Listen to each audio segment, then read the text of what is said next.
How's the royal family? I pray that everyone is doing well. Well, my royal family, this is another very sensitive subject that we are about to get into.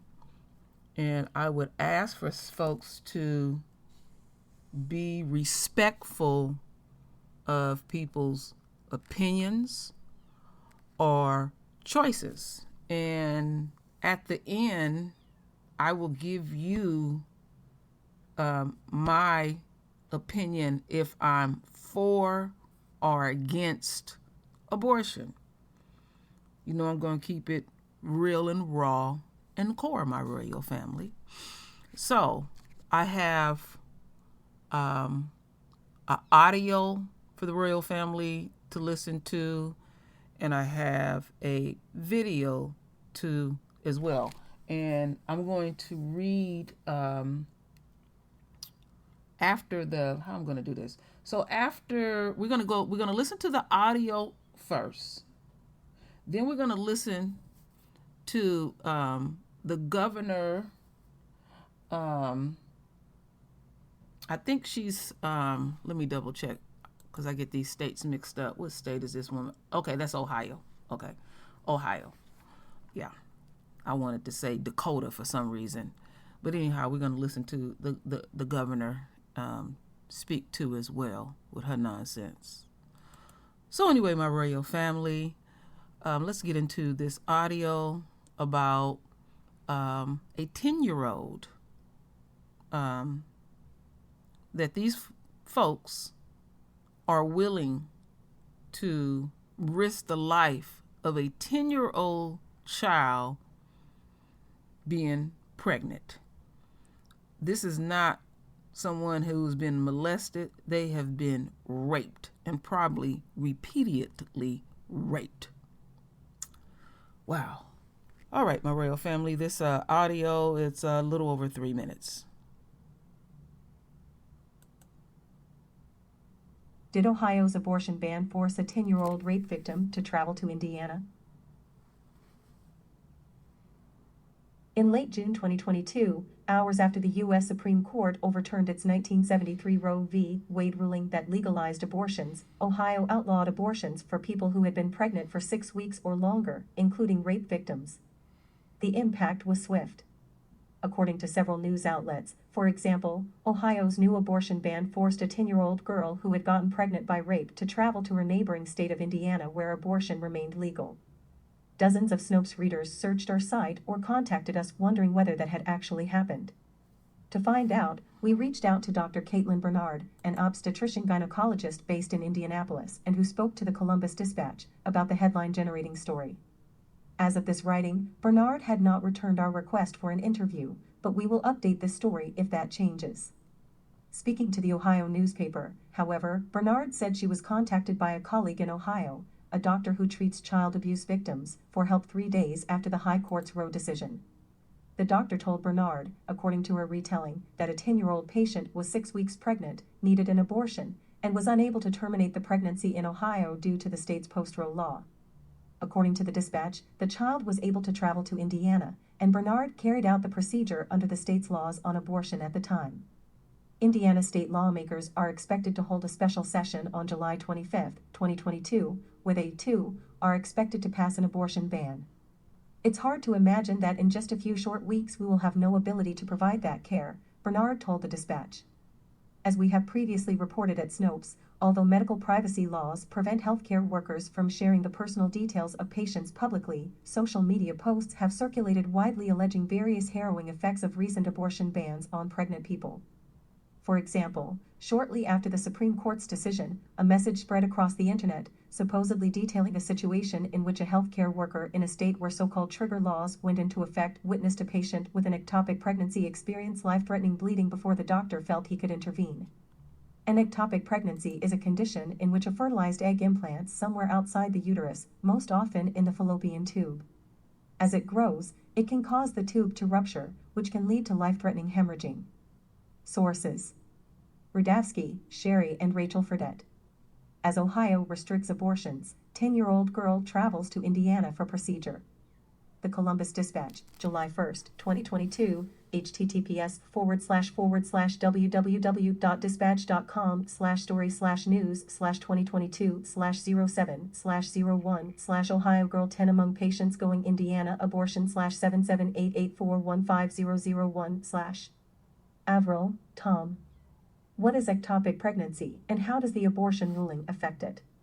https://www.inquirer.com https://www.inquirer.com/health/ectopic pregnancy abortion Supreme Court ruling 2022062.html accessed July 5, 2022. Smith, Brandon. Indiana Special Session on Abortion and Inflation Relief delayed until July 25. WFYI Public Media, June 29, 2022, https://www.fi.org/news/articles/Indiana Special Session on Abortion and Inflation Relief delayed until July 25. All right, I know that was crazy, my royal family. Forgive me. Let me take this all the way down so we don't get any pop-ups. So, just giving y'all a body. And so now what I'm going to do here is I'm going to read, because Dr. Bernard, Caitlin Bernard, she did an interview, and I'll read it here. With abortion outlawed after 6 weeks in Ohio, physicians in neighboring Indiana described an influx of out-of-state patients seeking care, among them a pregnant 10-year-old.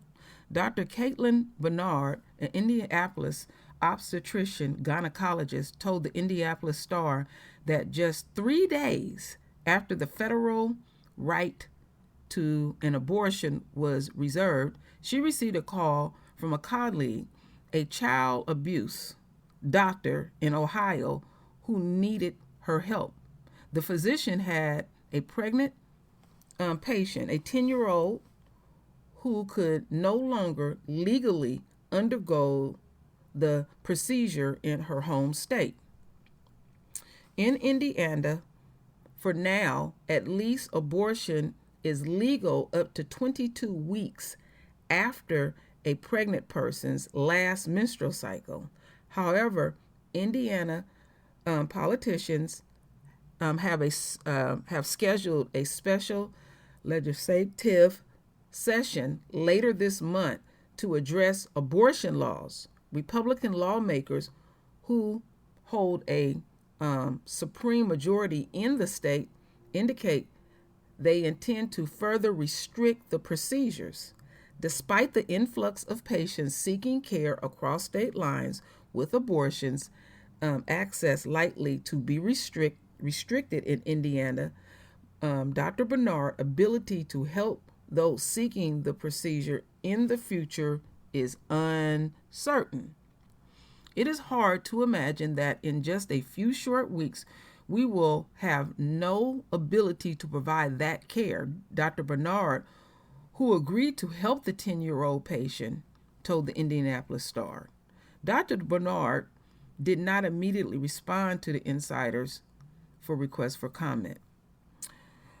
Other nearby states, including Indianapolis, where abortions is likely to remain legal, are embracing for an influx of patients seeking care from neighboring states where the procedure is more heavily restricted, including Ohio, Kentucky, and Missouri.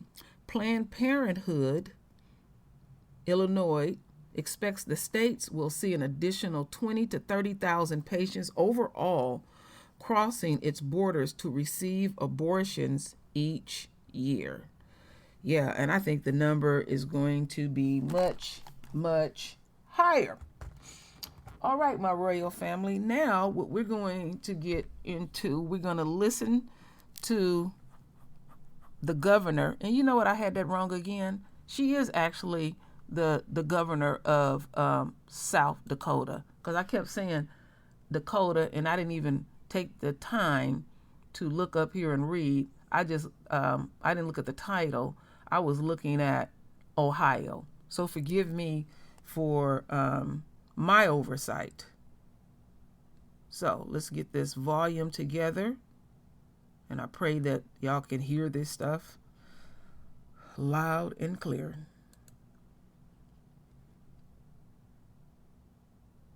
The Star is reporting that a 10-year-old girl in Ohio who was 6 weeks and 3 days pregnant now has to travel across state lines to Indiana to receive an abortion. So I just, because this is a trigger law that was passed before you became governor, I wanted you to be clear.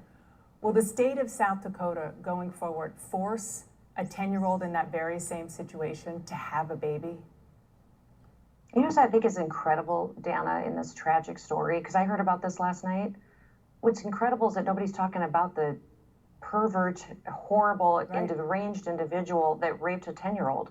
And what are we doing about that? I agree with you. What are we doing about I those mean, of individuals course, that do this to that these is an children? important discussion to have. You rape children, that's an issue that the Supreme Court has weighed in as well. Listen, I totally understand that. And as much as we talk about what we can do for that little girl, I think we also need to be addressing those sick individuals that do this to our children. I couldn't agree more. But our bodies are our bodies, and women are the ones who get pregnant. And in this case, it wasn't a woman; it was a girl. Should she have to have a child? A child. Should she have to have that baby? Every single life is precious. This tragedy is horrific. I can't even imagine. I've never had anybody in my family or myself gone through anything like this. I can't even imagine. But in South Dakota, the law today is that the abortions are illegal except to save the life of the mother. You would be okay with that? A 10-year-old girl having to have a baby? No, I'm never okay with that. In fact, that story will keep me up at night. It absolutely will. So will you try to change the law to have an exception in a situation like this? Got a 1-year-old little granddaughter named Miss Addie. I can't even imagine. What I would say is I don't believe a tragic situation should be perpetuated by another tragedy. And so there's more that we've got to do to make sure that we really are living a life that says every life is precious, especially innocent lives that have been shattered like that 10-year-old girl. Yeah, and it's incredibly complicated, and I get it. But I guess my question is, given how heartbroken you seem to be about the situation, maybe the question is this, because what I keep thinking about is, how is a 10-year-old girl physically probably can't even carry a baby without being, never mind emotionally and mentally sort of tormented, but physically hurt. Would you consider that the life of a mother at risk? And I think that's something that, that situation, the doctor, the family, the individuals closest to that will make the decisions there for that family. That's what's interesting about the time we live in right now, is every state will have different laws on the books. The decisions will be made by the legislators that are closest to the people. That's appropriate. It's the way our Constitution intended. And I think that South Dakota's laws may look very different than California's, may look very different than New York's, where that governor has said she wants to become a destination known for providing abortions. Well, that's not our story here in South Dakota. Basically, let me take this down. Basically, she don't give a damn. She talking around. You're not even being professional.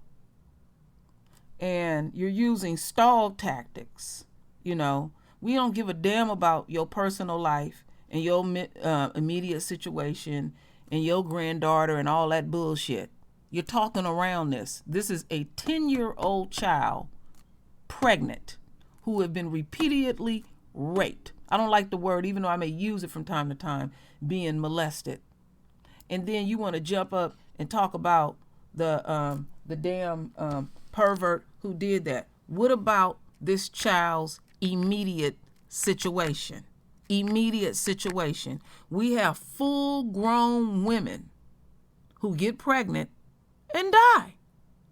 So then you take a 10-year-old, and in the state of developing and trying to carry a child in that frame.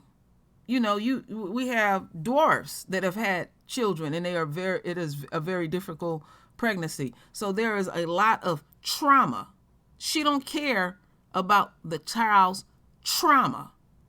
They don't care if they have health defects, and they'll be the first to jump up and talk about the cost of caring for because I've done my research the cost of what it would cost to care. Oh, that's going to be a burden on these states, because that's what I've been reading, that more money can be allocated the aftercare to have an abortion. So I know y'all are curious. What is True Royal's personal opinions? My personal opinions, and it's always been this: it is your body, it is your right to do whatever you're going to do with your body. And I know that we can get into some moral things, and we can also get into some things according to Yahweh. And I know that any of us women that have had abortions and made that choice, I personally feel that we will also, when Judgment Day come, that is something that road that we would have to cross with Yahweh, you know.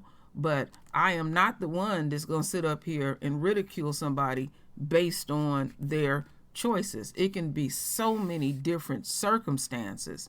And yes, I am in agreement with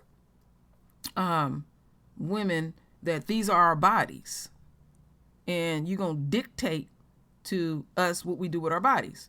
But see, I'm not a fool. This has nothing to do with they don't care about no other race of folks. They're concerned about their immediate situation. And I know, like here in this photo, you see one black person, but the overall is you see a bunch of angry white women. And what has been alarming to the enemy, I'm talking about the physicians who work in that world, they are alarmed at the level of their own aborting these children. And we know that their birth rate is at a all-time low. And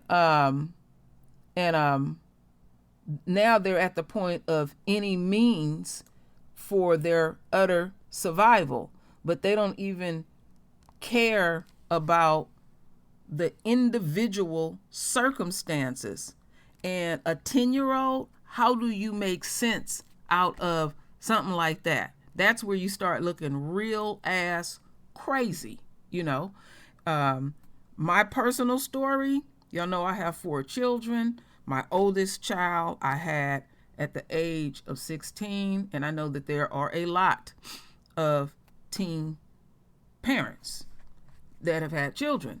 And so the way that I personally dealt with that particular choice was that I educated my royal daughters and my royal sons equally, consistently, constantly about